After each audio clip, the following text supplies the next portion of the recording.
The Netherlands. Jill, can you tell me one of the biggest problems about living in the Netherlands?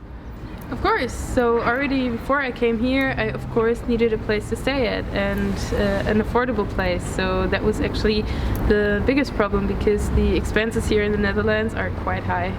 Living in the Netherlands can be quite expensive, but the government does give some funds to students and people with lower incomes. Do you know anything about that? Yes, I've heard of the housing allowance, but it's quite difficult because everything is in Dutch and it's a really long and hard process. The Netherlands. What a great place to live. The people, the environment, the universities. However, it is a little expensive to live here. The government does give some help to students that are living here, but is it easy to get? To be eligible for the housing allowance, you cannot earn too much, and the rent cannot be too much, but also not too little. I know, complicated, right? I'll explain this to you.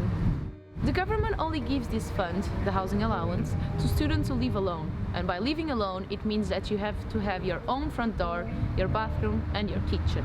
To be eligible for the housing allowance, when you are younger than 23 years old, your rent cannot be higher than 435 euros. If you're older than 23 years old, you are eligible if your rent is not higher than 720 euros per month. Anyway, your income cannot be higher than 22,700 euros per year. Now that you know all the conditions that you need to be able to apply for the process of the housing allowance, you can actually start the process, which is the real nightmare. So I'm gonna take you through all the steps that are needed to apply. First step is to register yourself as a citizen in the Netherlands.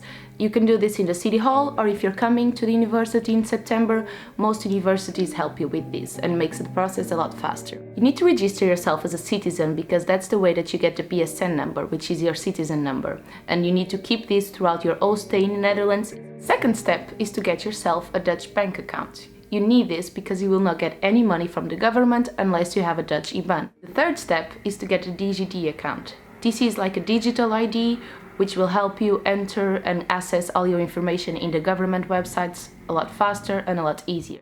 Now that you have assembled all the numbers, accounts and patience needed for this process, you can start to actually apply. You can start the process of application through this link, but be aware that everything is in Dutch. So a good friend that speaks Dutch or Google Translator is always a good idea, but my advice to you is if you go to the link through the Google Chrome, you can put the automatic translation to your preferred language. Now you can start to fill in all the information they ask you for, but please be precise when it comes to the rent and extra costs, because they will ask you for further evidence. The process will take from 5 weeks until 14 weeks, but you can definitely count on those 14 weeks. You'll receive a blue letter which will ask you for 3 documents. The first one is a copy of your ID.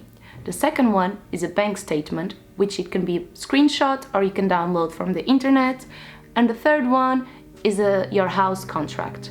This needs to be signed by you and your landlord, and it needs to have the specific amount of rent that you pay and all the extra costs. Hopefully this video will help you with the process of applying for the housing allowance and will make the start of your Netherlands stay a lot easier.